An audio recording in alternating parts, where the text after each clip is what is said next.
Hi, I'm really happy that we host this crowdfunding forum here at Polygon. And I'm especially happy because it's not just focused on Slovenia and brings together experts from all the surrounding countries. So someone asked me at the end of the forum, will we sign a letter of intent? But I don't think we are here yet. Either I don't think we are like so formalized, because like similar to all of you in other countries, we are more like bottom up. Mostly crowdfunding developed from creative scene, and we still are seeking a lot of knowledge how to bring it to the next level. So I'm really happy that you are all here and you made these short presentations. And I will start, Carboy, with your idea, where's the crowd in the region?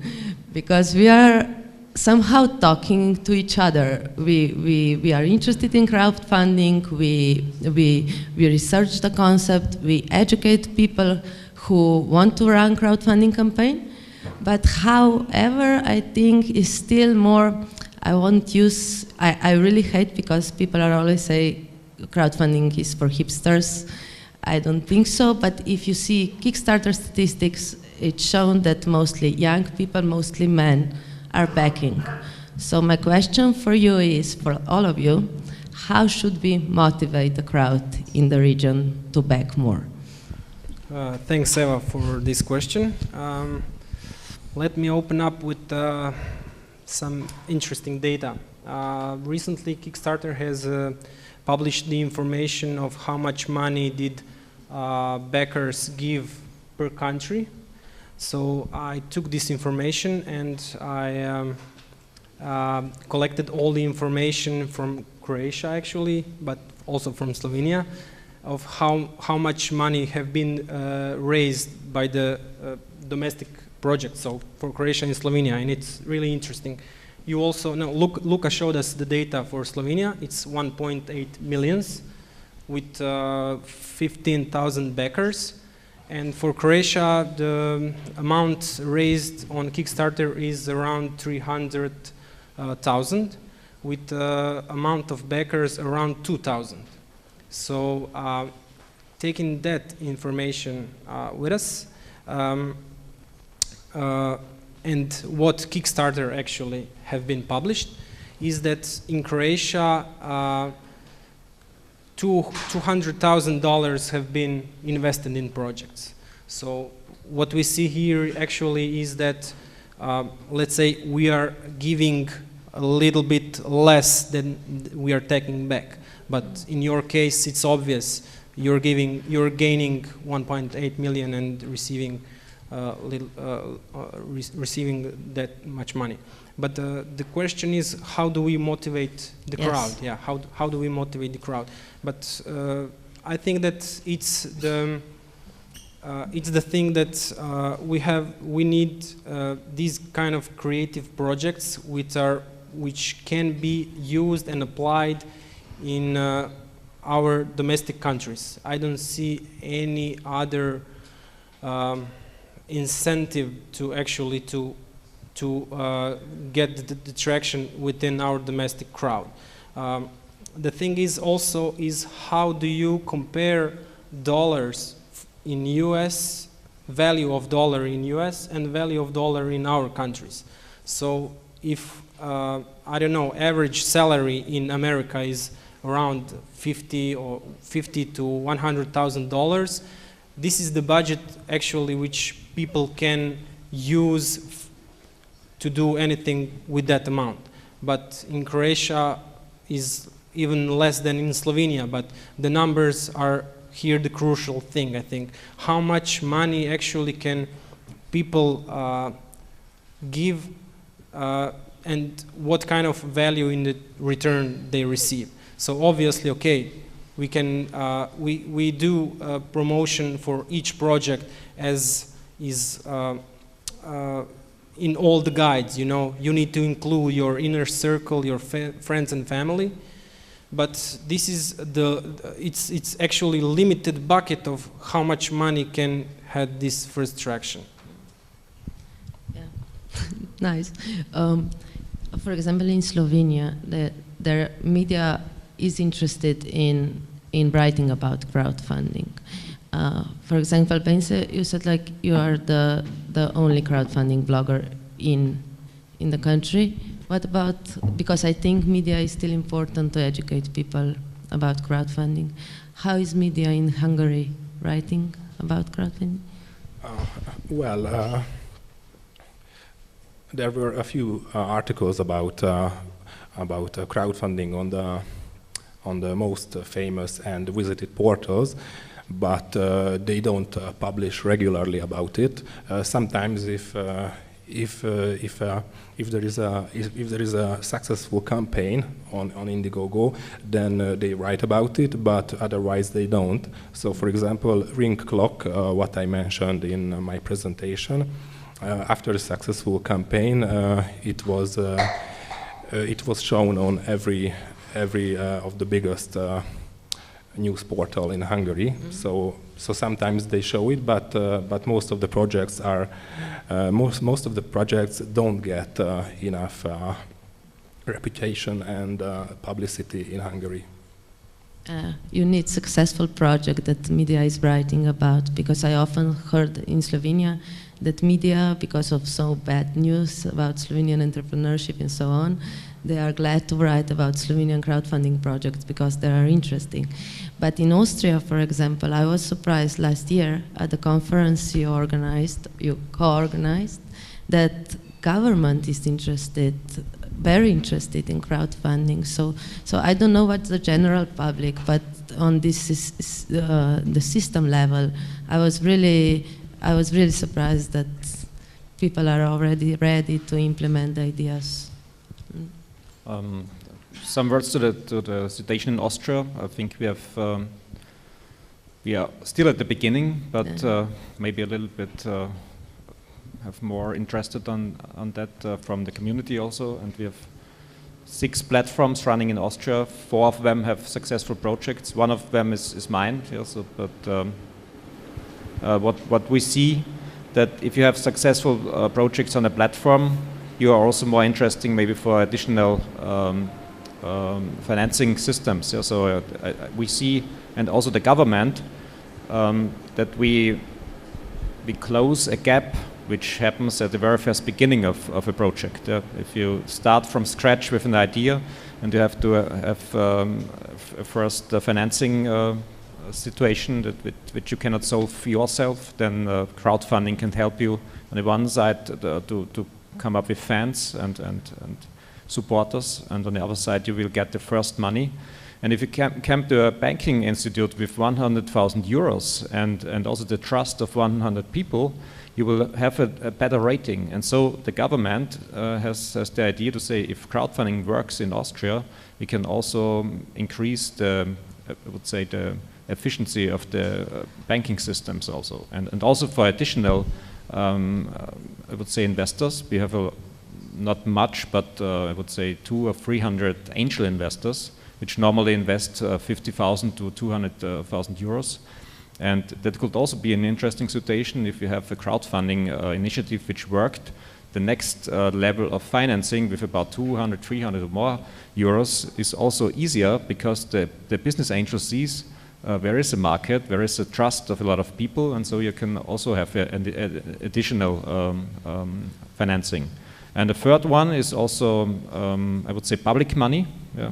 I had the idea to say, if somebody has a successful crowdfunding campaign, he should be the first of the projects who also gets public money, yeah, because a lot of people have trust in your system, and also so we can support this phase. So that's the idea of the politicians at the moment, and we have also some activities in this political environment.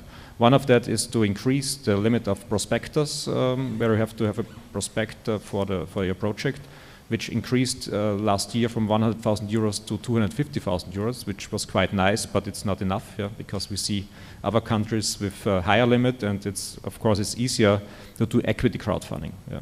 And at the moment in Austria, equity crowdfunding is the most important, I would say, project driver or the driver for crowdfunding. It's not a reward, it's not donations. Yeah. We also have donation platforms in Austria which raised about 600,000 euros the last 4 years with small amounts, about 1,000, 2,000 or 3,000 euros, not more. Yeah. But equity crowdfunding at the moment is very successful. It's increasing. I would say the amount of money per person in a project is about 700 or 800 euros, and it's a real investment. Yeah, so you also get money back, and I think that's interesting. Yeah, so people are also part of the activity, part of the entrepreneurship, part of the project. Yeah. And where is the crowd in Austria and also Slovenia or Croatia? I think we are the crowd. Yeah, so that's the answer. Yeah, we can, because we have the limit. Most of the platforms have a limit for being part of the crowd with 100 euros. And so I would say nobody can say he cannot invest. Yeah. With 100 euros, a lot of people are aware and able to invest in some projects. So I think what we have to do, we have to tell the story about the project. Yeah. Who is the person? What is the project? What is the solution we want to provide? And when you will have the fans and the supporters, and that's I would say that where we should focus on that. And of course, communication blocks and a lot of different things are necessary on that, but we are on the way. Yeah, I'm optimistic otherwise. I'm just like thinking of different tools, how to make the popularity of the concept faster. And that's like, I think, I'm thinking about service design and how to promote it. I don't know. We are all the time talking about online platforms, yeah. But I think offline crowdfunding is very important that people get familiar with the concept, because I don't know how is it in Austria, but when I was talking to people who are running the crowdfunding initiative in Germany, they said that Germans are very conservative when putting their money online. And that's why they have still press, like living press, not they still like have new magazines, newspapers and so on, because they are really more offline nation. So I'm thinking, why is in all these discussions about crowdfunding so little said about offline crowdfunding, which is really great experience for someone to start, you know, to get the logic, to start crowdfund, and to because it's a moment of trust, you know, the person and you meet them live, and then you just give money. So that's one thing. I think it's a service design question somehow. Yeah, probably. Yeah. I was just thinking about the previous question that can maybe be connected. Probably talking about in television, I never heard about crowdfunding in Italy at all. Yeah. Probably I did once and was at radio, and when I went to check the resource, wasn't the kind of crowdfunding I was looking for. So you can compare it, for example, with US dollars and the culture that they have about crowdfunding, because it started there 100 years ago. So there's completely another culture. And if we talk about media, one example I would like to say, it's in the last years there are news, live news that shows Apple's product updates, which never happened before. So probably the same thing has to be done with crowdfunding. Like you have to show people not only through commercials or blog or something that goes live on internet. You have to get inside people's houses and to start a behavioral change, probably. You have to create a culture, to spread a culture, to show the good sides and the bad sides.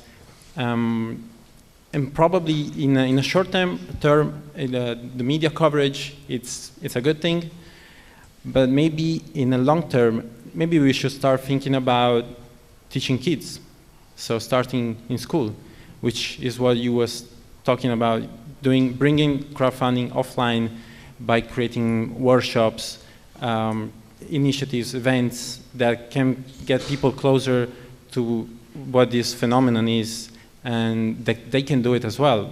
and probably the final goal should be get people so used to it that they will use it as mobile phone today. So probably kids, starting in high school, they are the most powerful media that probably can be used to spread this kind of phenomenon. Also because all the project ideas that if kids start to think about in that way, they will be the power, the force that will bring crowdfunding to the public and that spread the culture about it. Probably this could be a way. I know in Italy there are service jams. There are about service design, of course, that it's not only about services, it's really about the process. It's about how you make people think about the possibilities, the opportunities that are there. So this could be one of those. And they're doing jams about kids, for kids as well. So it's really about spreading the culture and make them think on what are the goods of these new tools that can be used to create something amazing. So I hope I answered the questions. To start with kids, and maybe that on the national level, they're just talking about how to arrange the legislation, or European level. I think first they should, we also need campaigns about crowdfunding to educate people what it is. And that you started, Andras. I'm not asking you everyone one question, but that was the thing you said about educating backers. I'm missing, mostly it's just this promo speech about crowdfunding. And of course it's understandable when you have this new alternative concept, you want to promote it. But still, when it's going mainstream, I think it's very, very important that we educate backers, because I think when more and more people want to run campaigns, then it's a fear that some of the people don't have honest intentions. And do you have some tips for the backers, or what should we need to, I don't know, to educate, some platform to educate? Because if you check Kickstarter, there are so little said about how you should be aware, how to check those who are doing the project. Yeah, I agree that backers should be educated about the risks of crowdfunding as well as the benefits, because this is such a new concept. So it's in many ways still unregulated. A lot of risks are still present. So backers should be and have to be educated about what they are getting into when they back projects, so that they know that they're donating money and they're not accepting cases of equity funding and such. So their money is basically just a donation, and they're not in a way really entitled to anything, and that rewards that are promised are basically in a way only a promise of or a sign of goodwill. And but what are the practical tips you would say, how to recognize? Yeah, sure. Practical tips are not really investigate, but to really listen to what the person who is presenting the project has to say and where he comes from, and how I would say legitimate his project really is. So that's basically just very similar to how every consumer should be educated about anything he's buying, except that here you have to be even more aware of what the risks are. So because there's no safety net that guarantees that what you were promised you will really get, or that you will get it on time or whatever. So I think that projects should be presented very precisely, or if they aren't, that's like one of the red flags that you should be aware of. so that everything should be very transparent, and that project creators have to communicate with their backers regularly, or if they aren't, or if they aren't fulfilling their rewards or other promises, that they should be honest about why that is happening. And I mean, one of the main strengths of crowdfunding I see is that you are able to communicate with the backers directly. So if a project creator is not doing that, so using the tool that is created especially for him, I think that is something that should communicate to the backers that something might be wrong with a project, for example. So if a project is really, I mean, if the product is good and the project creator is honest, that should resonate with the campaign and how it's run and presented. Check how many Facebook friends people have who are posting the campaign. Yeah, maybe. I'm joking, but definitely you should Google every person and check, you know. But it's not always that people don't want to do good projects. Sometimes in the process of work, it's very difficult to do because there is often like lack of production knowledge. That's one thing which, when I was looking at Slovenian projects, there was mostly creatives who are having really good idea, and they are young, so they are not experienced. So often I see that people are really negative about campaigns being delayed, like project not finished at the time. But I think it's a learning process, and I fear that when crowdfunding is going mainstream, there will be less understanding for this kind of delays, because most people will just think it as a supermarket for, I don't know, new industrial design pieces. So that's maybe one. Yeah, but like I said, if this process is well communicated, I think that's a good sign that the project creator is honest and is working in goodwill. But if it's not, that might be a red flag, for example. Can I jump on this one? Well, now I'm thinking about this whole mess around Oculus and Facebook and everything. So when we're talking about honestness, I don't know how much information can we provide in advance. I don't know if should Oculus have stated that their plan is to sell out to Facebook, what would happen? Would really people give them money or no? But is this information that crucial in sense of did they know that it's going to happen like this?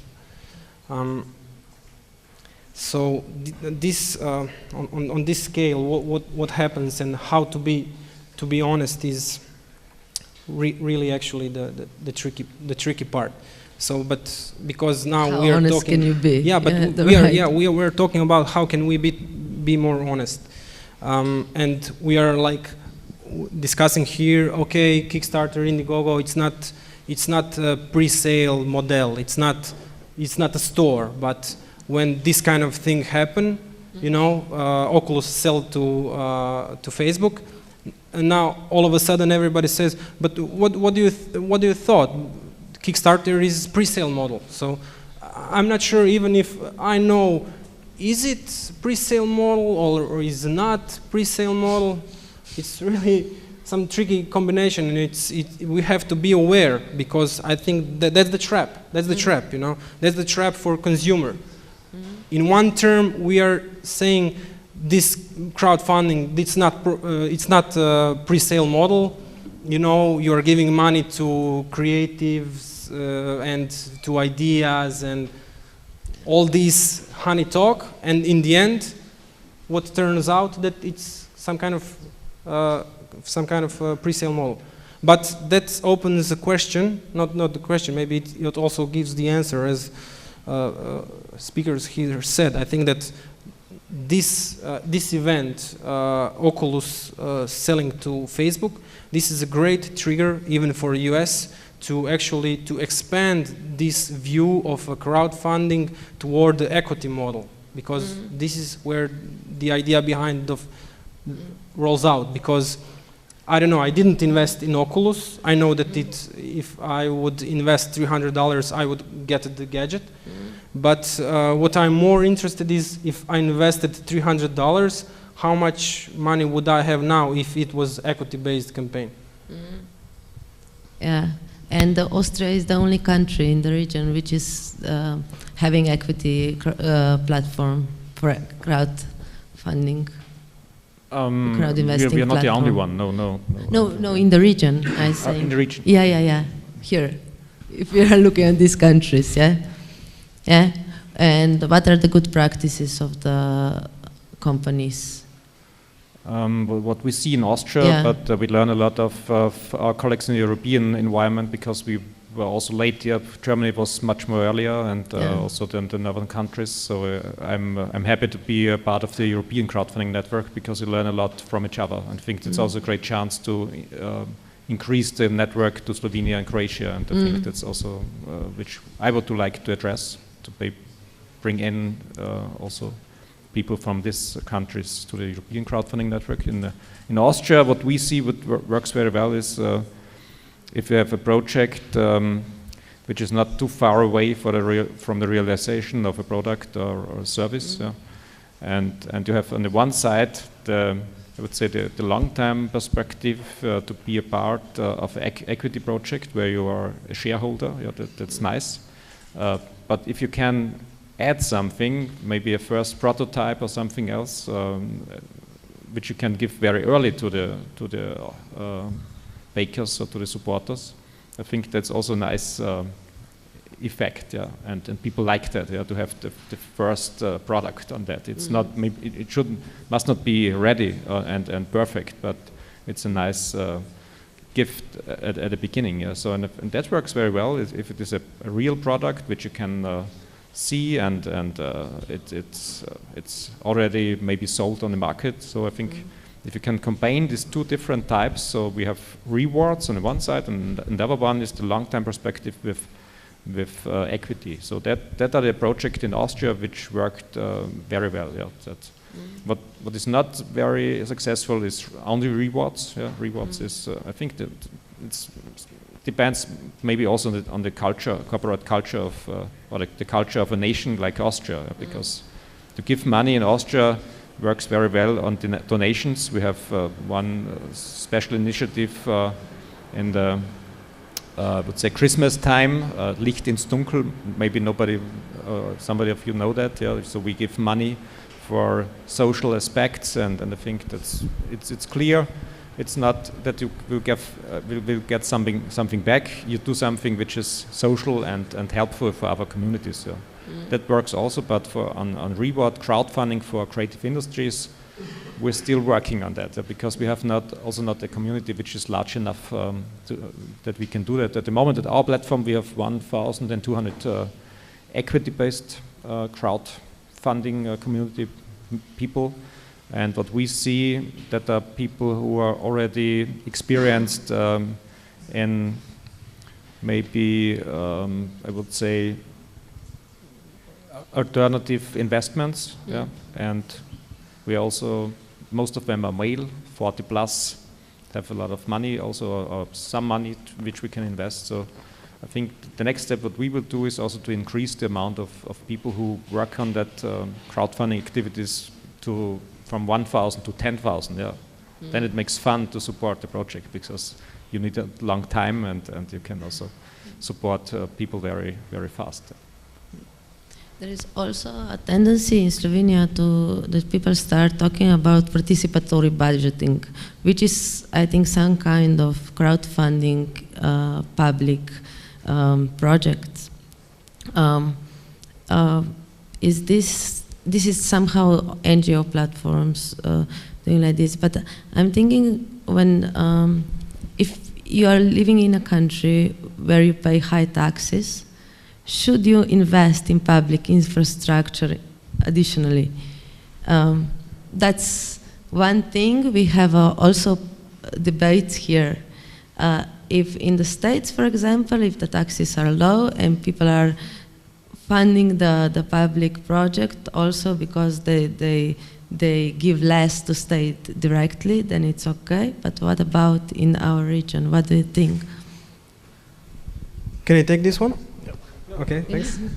I think this is a good question, and I think it also relates to your first question of how can we educate the crowd to use crowdfunding. But with this question, I think, at least to me, it's quite obvious. I think that the government actually has the tool how to do it. You know how to do it.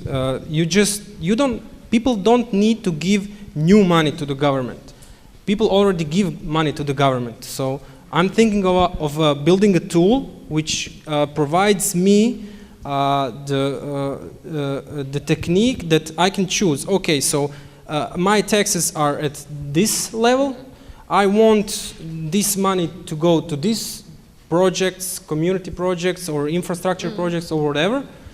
Like, I know that there are some countries in Europe where people can decide they have to pay taxes for, I don't know, church or some like national NGOs or anything, and they can decide, do they want to give this money which they are obliged to give to this party or this party. So I'm thinking about this model. If we have already a taxation system in place, so can I decide at least on some amount of that money to decide how this money will be distributed?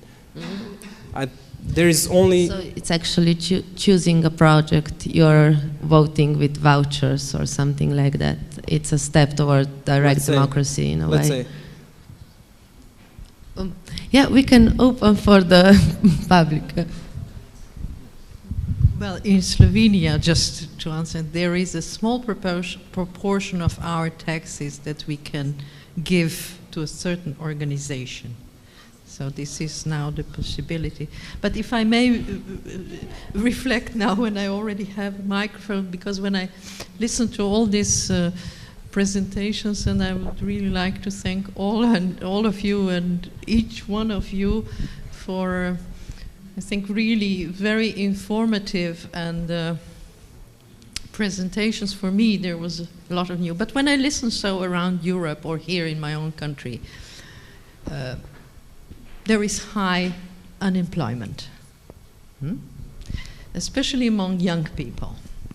Then when I listen to politicians, I often hear, well, you know, they do not have a self-initiative. They are not self-confident enough. They do not seek self-realization. They would rather sit, you know, in some public office or somewhere and have this stable employment. But when I listen here to you, I see that there is a culture of entrepreneurship, that there is a kind of initiative that you want to place and that you are searching really for these new models, how to come with your own product, with your design, how to finance it. But I thought there in the break, I think I was talking with someone, I think one of your colleagues with this camera, and I said, well, I think it's quite different when you have an idea on make a product. But then, even if you get, let's say, some initial funding, like through crowdfunding, it is probably another process really to make an enterprise, a company. To go to this other step, or as Sebastian has with social entrepreneurship, yeah, one is this, but now another step. Is it maybe, perhaps here is that the environment, I don't mean only, you know, education, raising awareness, but also legal framework, or what can society at large or the state or local communities do here. I don't know, one of you mentioned, I think from Hungary, or I don't know, no, you did, that EU policy. So now I thought, okay, if there is certain legislation in Italy, does it really make sense in the European Union, where we have common market,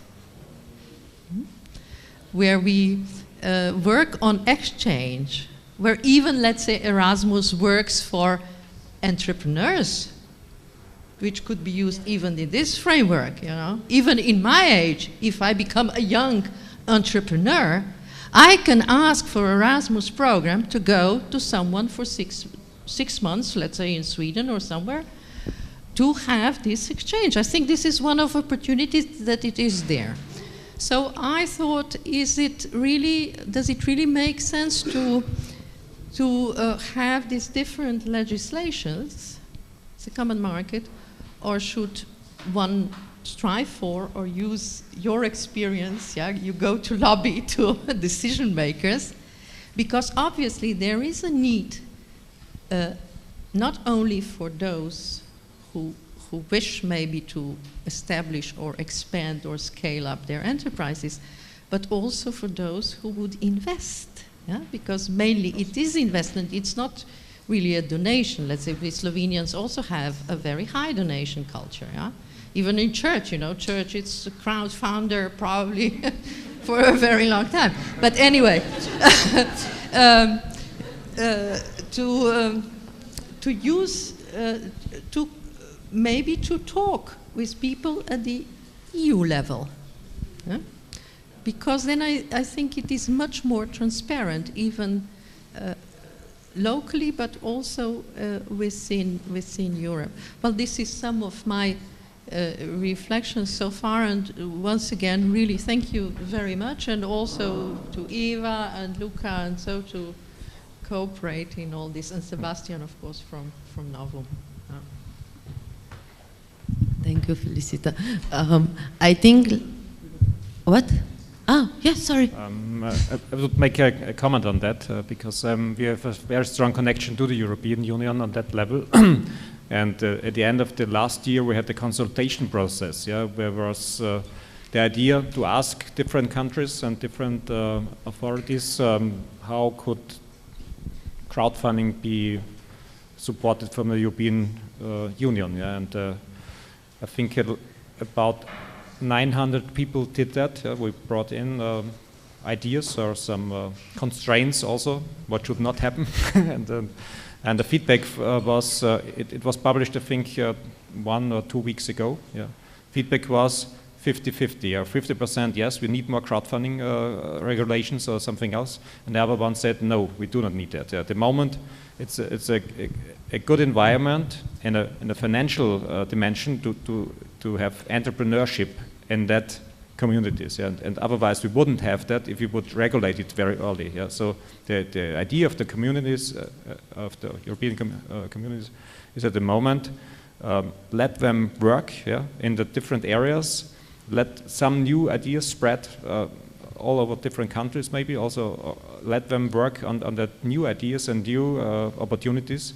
And after that, yeah, if you see where are some successful models which spread over different countries, when we go to the next step, and maybe have to regulate it, because on the other side, the investor, of course, should have a clear situation, what happens if I bring in money to some different projects on there. But I think it's too early. If you do it now on that level, maybe some of that entrepreneurship activities would have been lost. Yeah? So, and that's the idea of the European Commission at the moment. And I think it's on the one side, a supportance in the back, because we help us in the European crowdfunding network to have information, also to bring them back, I would say, some statistics, how many platforms, how many projects, how many euros have been funded, and so it's a nice interaction with them.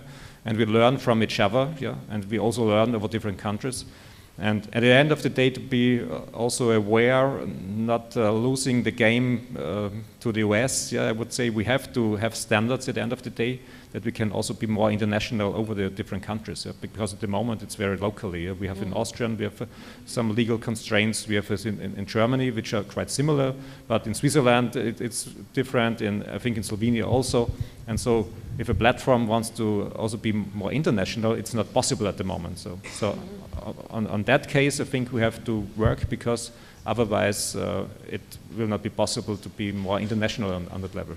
What we can do already now is, in Austria, investors from outside, from Russian or from also from US or from Slovenia, we have investors which invest in Austrian projects. Yeah, that works already. Yeah, and I think also in other countries it works, but maybe it's not enough. Yeah, we can maybe increase that later if it works. That we can spread maybe one project over different platforms, or we have a network of platforms at the end of the day in Europe. So that's, I think, the way we should go. Yeah. Yeah. What's your projection for the future? Where would you like to see crowdfunding in 5 years? Like, I think this is like that we talk about this question, and then I would say that for the last 5 minutes, you have top experts for crowdfunding here, and I think most of you, or a lot of you, want to have some crowdfunding campaigns. So I invite you to ask them questions, and then we have DJ, and you can still talk in the future. But where do you see crowdfunding in Croatia in 5 years? Well, I think that I showed that already in my slides. What I think is going to happen, because of the small market, there's definitely not going to be crowdfunding platforms which will have successful business models, at least successful as the state-of-the-art are.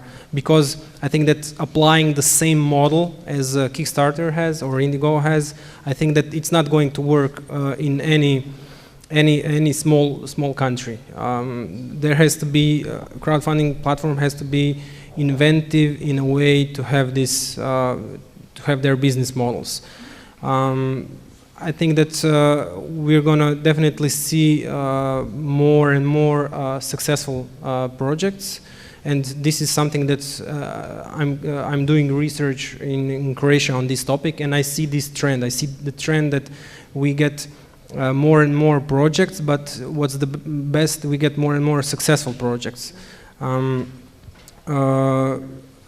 not sure how the equity model in Croatia is going to roll out, especially because, and you were right, I had this EU policy thing in my slides, because I think that it would be really good to have some kind of guidelines, if not only like best practices of how to run equity crowdfunding platforms. I have one anecdote in Croatia where there is a company that wanted to be crowd invested. Let's say it's more like group investing than crowd investing. There was 26 founders of this company, and because of so strict regulations and legislation in Croatia, it is really hard for these people to actually run company, because it's because of some notes in a law for any decision concerning the company, all 26 co-founder has to like sign each document. So like I'm thinking more in these practical things. It would be great to have some kind of guidelines from European Union. So, and more simple administration. Yeah. Vence? Well, I think that more and more Hungarian projects will go to international platforms, and from the three Hungarian crowdfunding platform, maybe all of them will survive and will work efficiently, and maybe the project's size will grow a little, around 5,000 and 2,000 euros. But I think mainly the project owners will start a campaign on international platforms, because major part of the startup's aim is to expand their business internationally, and a crowdfunding campaign on an international platform is a very good first step. So it is worth more to have a campaign on Indiegogo or Kickstarter or maybe other international platforms, and not on a Hungarian.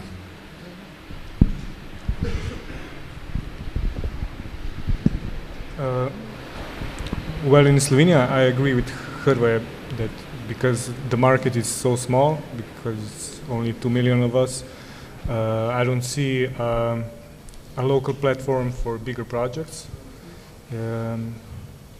I think and I hope that more people will recognize crowdfunding as a legitimate way of raising funds,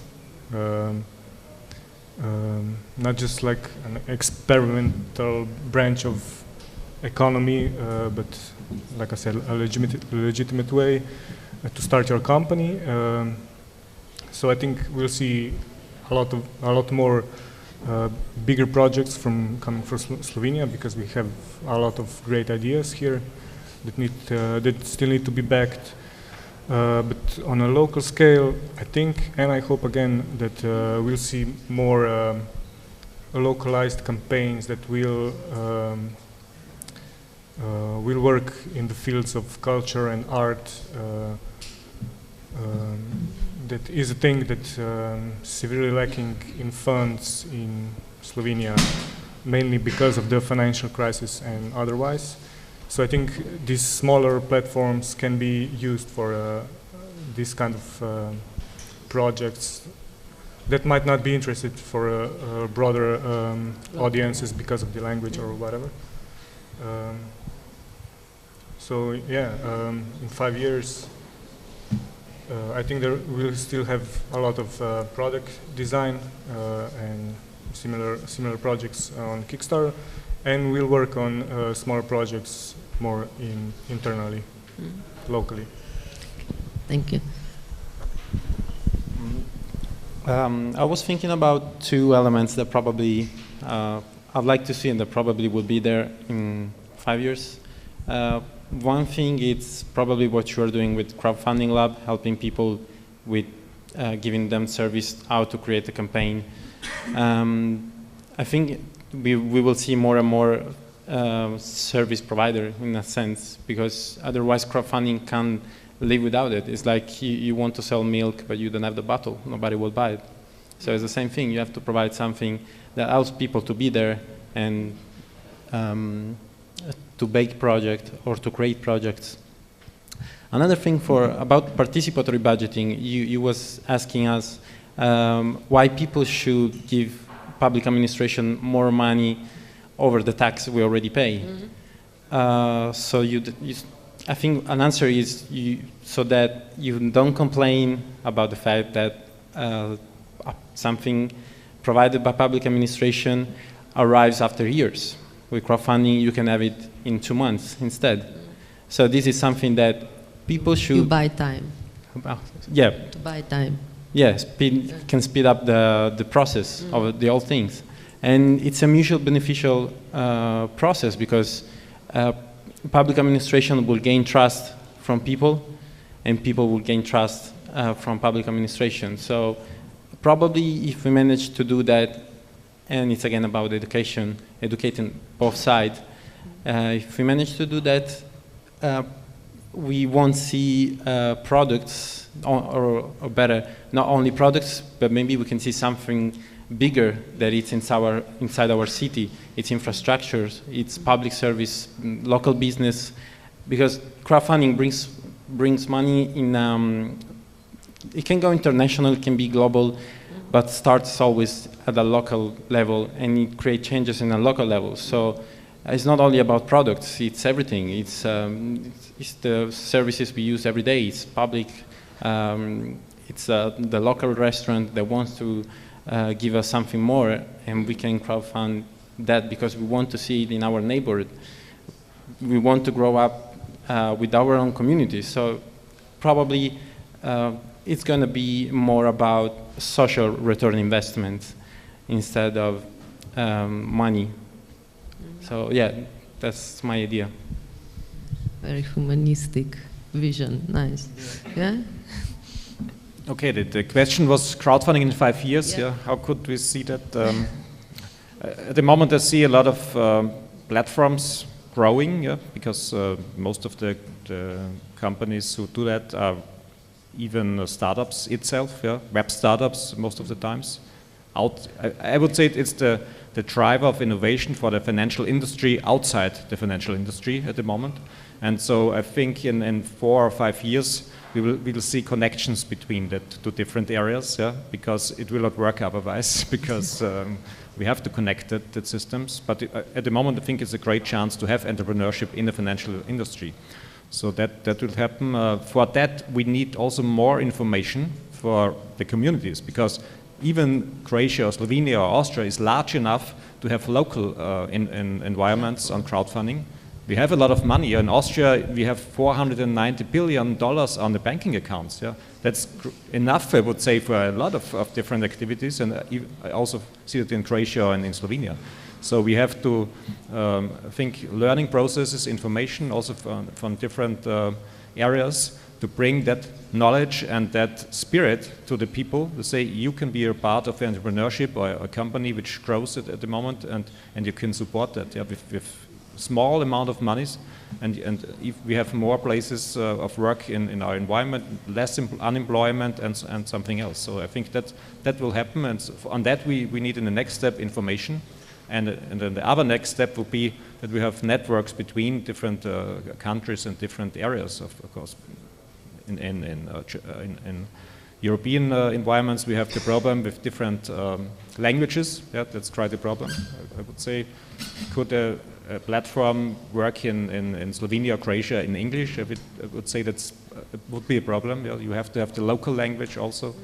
But I think we are on the way, and we have much more activities on crowdfunding in the next years. And I think it will also solve the financial problem, which is already happening in the SME systems. It's not only, I see not only the opportunity to help startups to come to financial better situation.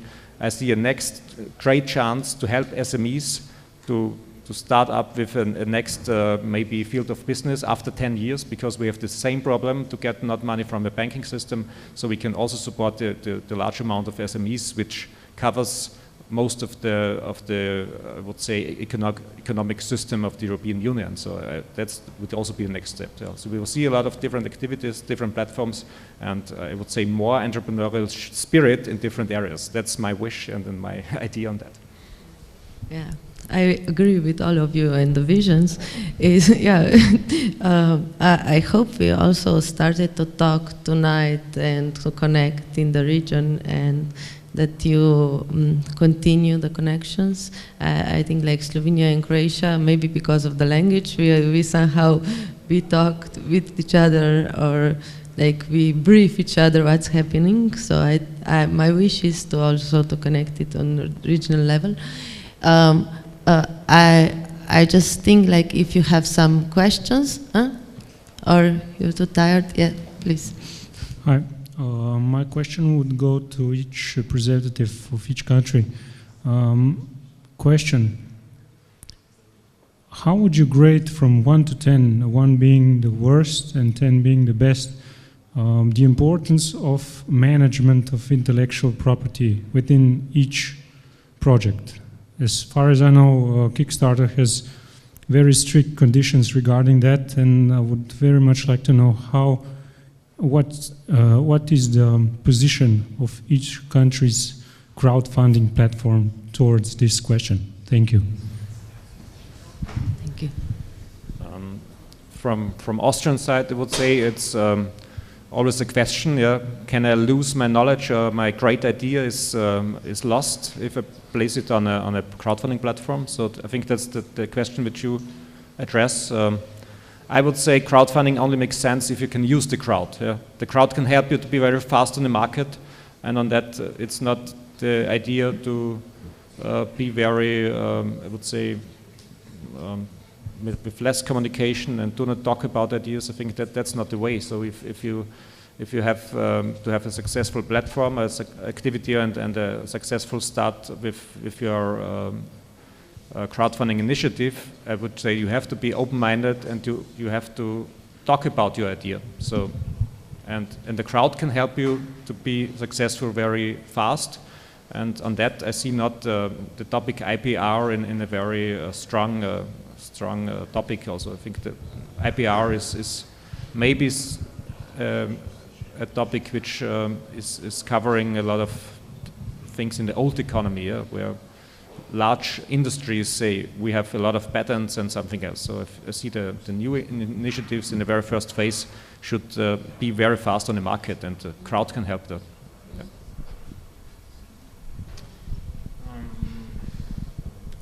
What can I say about Italy? Let's say we have now, I think, about 40 crowdfunding platforms at the moment. But what I see as a cons at the moment, it's like the technical problems that still exist, which is a digital divide. Like, it's still existing only on the internet, and most of the people can't get access to the platforms, or even if there's a lot of amount of platform out there, projects and ideas, we still need to wait for these infrastructures to be created, to be fixed, so that everybody can access to the platform itself. So yeah, this is probably the situation for what concerns Italy.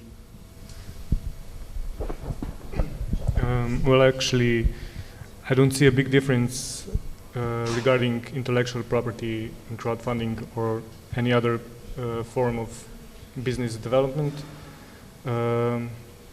because I mean, it's worth it to be careful and prepared for. I mean, I don't know about any kind of serious abuse of intellectual property in regards to crowdfunding, but it's worth to be prepared and safe. Register. Patent your patent or register or secure your intellectual property if you can. But I don't think that's a specific question for crowdfunding. So I always advise everyone to be as safe as possible. So from 1 to 10, it's probably 10. But as I said, I don't see that as a question for related to crowdfunding, just business in general. Well, to be honest, I don't know how each Hungarian platforms manage IP protection, but as I know, yes, it is a risk if you start a crowdfunding campaign that somebody can copy it before you can realize. It is one of the cons, the disadvantages of crowdfunding. You have to deal with it. I don't think anything to comment. To make a strong brand, maybe, or something like that. I don't know, we are over the time. I suggest that we then mingle and talk further if you want. If you have some more questions. Really, thank you all to be here and to share your ideas, and I really wish that we meet again. So yeah, big applause, I think, for the speakers.